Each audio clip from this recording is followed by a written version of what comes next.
Opportunist आएगा, मौके का फायदा उठाएगा, अपॉर्चुनिस्ट आएगा और मौके का फायदा उठाएगा और वो एक्सप्लॉयटेशन के लिए उसे चांस मिल जाएगा। So this is the way. हमने 40 साल मेरी पर सत्य को प्राप्त करने की यात्रा जो कॉन्शियसली, पहले तो 87 में मैं बच्चे की तरह भागा सत्य की खोज में गंगोत्री, और वहां से किसी का मार्गदर्शन मिला कि बेटे जाओ, पहले संसार में रहो, फिर ज्ञान के लिए निकलना। फिर इसके बाद मैं पीएचडी के बाद 97 में निकला। तो मेरी आत्मज्ञान की कॉन्शियस जर्नी में 97 से 99 यानी 2-2.5 साल का टाइम लगा। लेकिन ये ज्ञान रैंडम नहीं है, इसका एक विज्ञान है। बिना विज्ञान के ज्ञान होगा तो धरती पर कभी भी स्वर्ग और सत्य का अवतरण नहीं होगा। इस विज्ञान को खोजने में मुझे लगे 99 से 2024 25 ईयर्स, यानी कि रियलाइजेशन में लगा 2.5 वर्ष और इस विज्ञान की प्रक्रिया को खोजने में लगा 25 वर्ष। 25 वर्ष में मैंने जिस कंक्लूजन पे मैं पहुंचा वो मैंने खोजा है ये, being is directly proportional to behaviour. Behaviour का व्यक्ति का कैसे तय होता है? हम कहते हैं कि पत्नी के साथ आप 25 साल रहते हो, माता पिता के साथ आप जन्म से रहते हो। माता पिता कहते हैं कि बच्चे के साथ इसको पैदा किया, इसका ब्लड मेरा है, लेकिन जैसे ये बड़ा हुआ मेरे हाथ से निकल गया, अनएक्सपेक्टेड बिहेवियर हो गया। पत्नी जिसको आप बहुत कॉन्शियसली लव मैरिज भी करते हो, 25 साल उसके साथ लिव इन में भी रहते हो, और जैसे ही शादी होती है पता चला 1 महीने में डाइवोर्स की स्थिति बन गई। वाई? ऐसा क्यों होता है? क्यों नहीं समझ पाते हम इसको? तो क्योंकि जब आप बिहेवियर से बीइंग का पता लगाएंगे तो हमेशा फेल हो जाएंगे। क्योंकि बीइंग क्या है? बीइंग है स्पेसीज, है ना? बीइंग किसको कहते हैं? स्पेसीज को।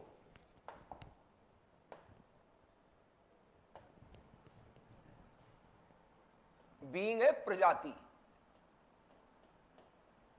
ठीक है? तो बीइंग है प्रजाति, स्पीसीज। आप स्पीसीज तो स्पीसीज को उसकी बीइंग से जानेंगे, बिहेवियर से तो बिहेवियर तो आर्टिफिशियल भी हो सकता ना। आप ऑफिस में जाते हो अलग बिहेवियर करते हो, आप सोसाइटी में जाते हो अलग बिहेवियर करते हो, अपने रूम में होते हो टोटली बिहेवियर अलग हो जाता है, अकेले होते हो, फैमिली के साथ होते हो अलग बिहेवियर हो जाता है, पार्टी में जाते हो। तो बिहेवियर से कैसे पता लगाएगा ये आदमी कैसा है? और आप जब भी किसी से रिलेशन बनाते हो तो आप तो उसके आउटर बिहेवियर से बनाते हो, उसके साथ उठने बैठने, बात करने, खर्च करने, पार्टियों को देखने, इन सब से।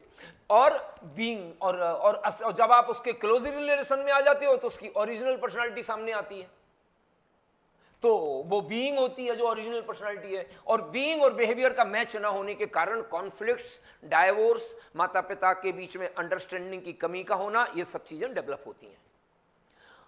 अब इसको मैंने कहा कि बीइंग क्या है? ये है 84 लाख, ओल्ड लैंग्वेज में 84 लाख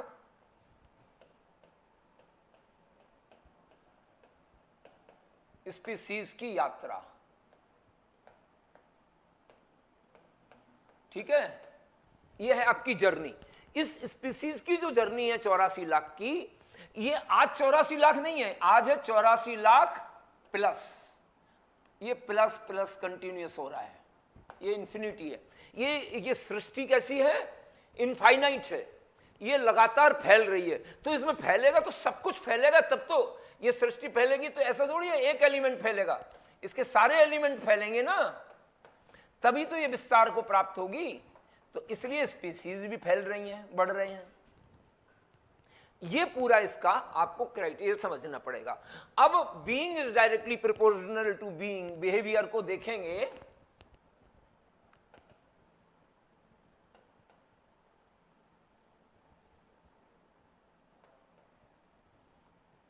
लास्ट पॉइंट को हम एक बात करके अभी ये खत्म करेंगे, फिर आगे इस पे behaviour, being is directly proportional to being, behaviour तो एक हमारे 25 साल की खोज है। मैं ये कहता हूं E is equal to mc square।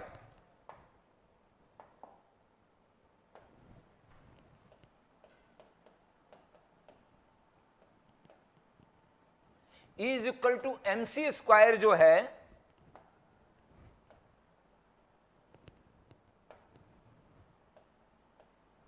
E is equal equal to mc square, ये है सापेक्षता।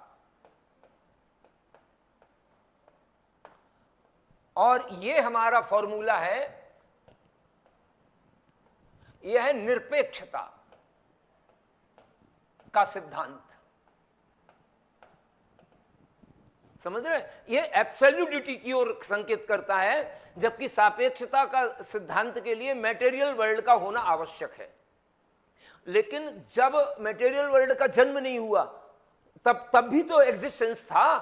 जब एक सिंगल सेल भी नहीं था, जब एटम का बारे में आपकी पकड़ नहीं थी, उस समय भी तो एग्जिस्टेंस था। तो जब एग्जिस्टेंस नथिंग पोजीशन में था, तो वो कहते हैं निरपेक्षता का सिद्धांत। यानी कि नथिंगनेस से ही, निरपेक्षता से ही तो सापेक्षता निकली है। तो इसलिए निरपेक्षता के सिद्धांत के बिना सापेक्षता का सिद्धांत एक पॉइंट आएगा जहां ये फेल हो जाएगा।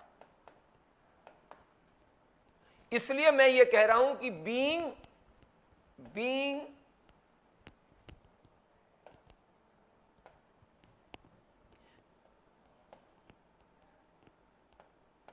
बिहेवियर बीइंग, तो बिहेवियर और बीइंग, तो बीइंग के लिए आपको क्या करना है, ये आप लीजिए बिहेवियर हो गया और ये बीइंग हो गया। अब इसको ग्राफ अगर अपन बनाएंगे, अच्छा हाँ यहां पे आ जाएगा।